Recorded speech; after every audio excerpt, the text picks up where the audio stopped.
दोस्तों पहले तो विपक्षी नेता ही चुनाव आयोग की पोल खोल रहे थे, मगर अब सीधा बीबीसी ने एक ऐसा आर्टिकल लिख डाला है जिसने सबका ध्यान अपनी ओर आकर्षित कर लिया है। और दोस्तों इस आर्टिकल में क्या है वो आपके लिए भी जानना बहुत जरूरी है, क्योंकि वो बताता है कि फिलहाल की स्थिति क्या है और हम किस माहौल में रह रहे हैं। तो बीबीसी ने जो जो बातें बोली है, साथ ही खान सर ने, जी हाँ, खान सर ने जो चुनाव आयोग को लेकर बोला है वो भी बहुत वायरल हो रहा है। सब कुछ आपको इस वीडियो में बताऊंगी, तो आप हमारे साथ अंत तक बनी रहिएगा। नमस्कार, आदाब, आप देख रहे हैं खबर अड्डा और मैं हूं आपके साथ सुम्बुली राम। दोस्तों जब से चुनाव आयोग ने प्रेस कॉन्फ्रेंस करी है तब से वो उस पर लगे आरोप से बचने की बजाय और भी ज्यादा फंस गया है, क्योंकि जवाब ही ऐसे दिए ज्ञानेश कुमार ने। जवाब क्या, बहुत से सवालों को तो दरगुजर कर दिया, उनका जवाब ही नहीं दिया। भले ही उन्होंने जवाब ना दिया हो, मगर वो सवाल इतिहास में दर्ज हो गए और चुनाव आयोग ठीक तरह से राहुल गांधी के दावों का ना खंडन कर पाया और ना ही उसको स्वीकार कर पाया। बस ये कहकर टाल दिया कि आप जो कुछ भी कह रहे हैं वो स्टैंप पेपर पर लिख कर दीजिए। और अब ये स्थिति आ गई है कि जो मामला फिलहाल देश में ही चर्चित था, अब वो पूरी दुनिया में चर्चित है। विदेशों में भी इसकी चर्चा हो रही है कि भारत में हो क्या रहा है, यहाँ का चुनाव आयोग कैसे खेल खेल रहा है। जी हाँ, जिस बात का डर था वही हुआ। अब विदेश के अखबारों में भी ज्ञानेश कुमार और राजीव कुमार, जो हमारे मुख्य चुनाव आयुक्त हैं और जो रह चुके हैं, उनके बारे में लिखा जा रहा है। भारत के लोकतंत्र के ऊपर लिखा जा रहा है और यहाँ की चुनावी प्रक्रिया का कैसे क्या हो रहा है उस पर लिखा जा रहा है। दोस्तों बीबीसी ने ये आर्टिकल छापा है और ये बीबीसी हिंदी ने नहीं छापा है, बल्कि जो मेन बीबीसी है उसने छापा है, जिसका शीर्षक है Why India's Election Commission is Facing a Test of Credibility, यानी क्यों भारत का चुनाव आयोग विश्वसनीयता को लेकर इम्तिहान फेस कर रहा है। दोस्तों इस आर्टिकल में मुख्य बातें क्या है वो आपको बताती हूँ, उसके बाद खान सर ने इस मुद्दे को लेकर क्या बोला है वो भी आपको बताऊंगी। तो बीबीसी का एक लंबा चौड़ा आर्टिकल है, पूरा आर्टिकल मैंने पढ़ा है, अंग्रेजी में ये आर्टिकल है। इसका मैं आपको शॉर्ट में बताती हूँ कि इस आर्टिकल में है क्या। दोस्तों आप सभी जानते हैं कि भारत सबसे बड़ा लोकतांत्रिक देश है और यहाँ के चुनाव आयोग की तारीफ होती है, वाकई तारीफ होती है कि कैसे वो इतने बड़े देश में चुनाव कंडक्ट कराता है सक्सेसफुली। हमारे चुनाव आयोग को दुनिया के बाकी मुल्क जो है वो बुलाते हैं स्पेशली इस मुद्दे पर चर्चा करने के लिए, और वो जाते भी हैं। अभी राजीव कुमार भी गए थे दूसरे मुल्कों में और वहां जाकर समझाते हैं कि देखिए कैसे चुनाव आयोग काम करता है, पूरी जो प्रक्रिया होती है छोटे से लेकर बड़ी चीज वो सब होती कैसे है। और ये मजाक की बात नहीं है दोस्तों, सच बात है। और दोस्तों जो वेस्ट है, जो पश्चिमी देश है, जो हर बात में वैसे भी भारत से खुन्नस निकालते हैं, वो एक तरह से हमारा मजाक भी उड़ाते हैं ये कहकर कि भारत जो है वो देश का मतलब दुनिया भर में एक केस स्टडी है कि गरीब मुल्क में कितनी शानदार डेमोक्रेसी भी हो सकती है।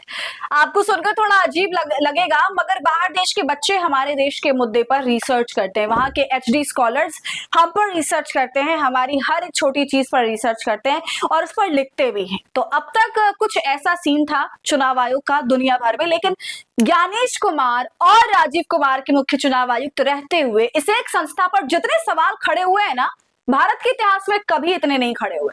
और इसलिए बीबीसी ने इस आर्टिकल में जो चीजें इंक्लूड की हैं वो मैं आपको अब बता रही हूँ। जैसे दोस्तों टेस्ट ऑफ क्रेडिबिलिटी की बात यहाँ पर बीबीसी ने करी कि विश्वसनीयता का इम्तिहान इस वक्त चुनाव आयोग जो है उससे फेस कर रहा है, उसको कैसे। अब बात इतनी बढ़ चुकी है कि विपक्षी गठबंधन ज्ञानेश कुमार के खिलाफ महाभियोग लाने का सोच रहे हैं, इस पर भी चर्चा हुई है, क्योंकि महाभियोग लाना एक बहुत बड़ी बात हो जाती है। दोस्तों इस पूरे आर्टिकल में राहुल गांधी के प्रेस कॉन्फ्रेंस का भी जिक्र है, डिटेल है उसकी, और फिलहाल जो राहुल गांधी की वोटर अधिकार यात्रा चल रही है उसका भी जिक्र है।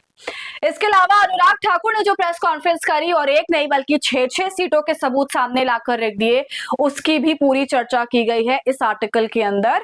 और तो और दोस्तों यहाँ पर खुद बीबीसी ने भी कहा कि बाकायदा अपने आर्टिकल शेयर करके कि हमने भी पाया है कि बिहार में जो एसआईआर हुई उसमें कुछ गड़बड़ियां पाई गई, जैसे कई फोटोज गलत थे, कई लोगों के और भी मिसमैचेस पाए गए, और कैसे ईसीआई ने सेकंड कॉपी जो अपलोड की उसको आइडेंटिफाई करना, उसमें सर्च करना कैसे मुश्किल है, फिजिकल कॉपी दी गई, इसका भी यहाँ पर उल्लेख है।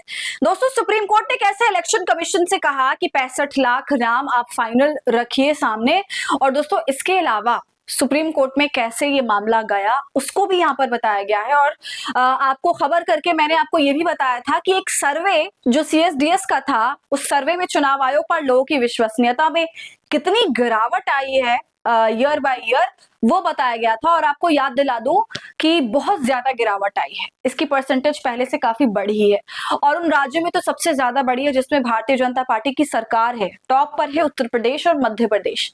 तो आप समझ सकते हैं कि इस पूरी एसआईआर प्रक्रिया को लेकर जो कुछ भी हुआ पहले से लेकर अब तक में, वो हर एक चीज का जिक्र इस आर्टिकल में किया गया है, जिसका ये मतलब साफ है कि अब सिर्फ अपने देश में ही नहीं बल्कि विदेशों में भी चुनाव आयोग की थू थू हो रही है। अब इस पूरे मामले पर चुनाव आयोग जो कुछ कर रहा है उस पर अब खान सर ने भी दोस्तों धज्जियां उड़ाई है। उनका वीडियो तो मैं आपको नहीं दिखा सकती, लेकिन उन्होंने क्या कहा है वो जरूर बताती हूँ। खान सर ने कहा कि चुनाव आयोग को शिकायत किया गया कि दुनिया भर का फर्जी वोट है, आप इसकी जांच करके बताइए। तो कह रहे हैं कि पहले स्टैम्प पेपर लिख के दीजिए। बताओ, उनके ही घर में किसी के साथ छेड़खानी हो गई और वो घर आकर कहें पिताजी, तो क्या कहेंगे कि पहले स्टैम्प पेपर पे लिख के दो, बाद में जांच करेंगे। राहुल गांधी, नरेंद्र मोदी, इंदिरा गांधी, ये देश नहीं है, ये लोग तो आज हैं कल नहीं होंगे। इन सबसे बड़ा है देश। हमको तो चुनाव आयोग को देख के एक चीज समझ आए कि जब चुनाव में वोटर फर्जी हो सकता है तो एग्जाम में कैंडिडेट फर्जी क्यों नहीं हो सकता। वोट चोरी हुई तो थोड़ी पता चलेगा कौन किसको जाके वोट देगा। आप वोट चाहे जिसे भी दो, झुकाव आपके देश के प्रति होना चाहिए। तो दोस्तों आप देख सकते हैं कि अब हर कोई चुनाव आयोग को खुलकर बोल रहा है, जो कि बड़ी बात है क्योंकि लोग अब इस मुद्दे को एड्रेस कर रहे हैं, चुनाव आयोग की आलोचना कर रहे हैं, साथ ही साथ भारतीय जनता पार्टी की भी। तो आपको क्या लगता है इस मामले का कब समाधान होगा आखिर? अपनी राय हमें कमेंट कर जरूर बताइए। वीडियो को लाइक और शेयर कर ले। खबर अड्डा को यूट्यूब पर सब्सक्राइब कर ले।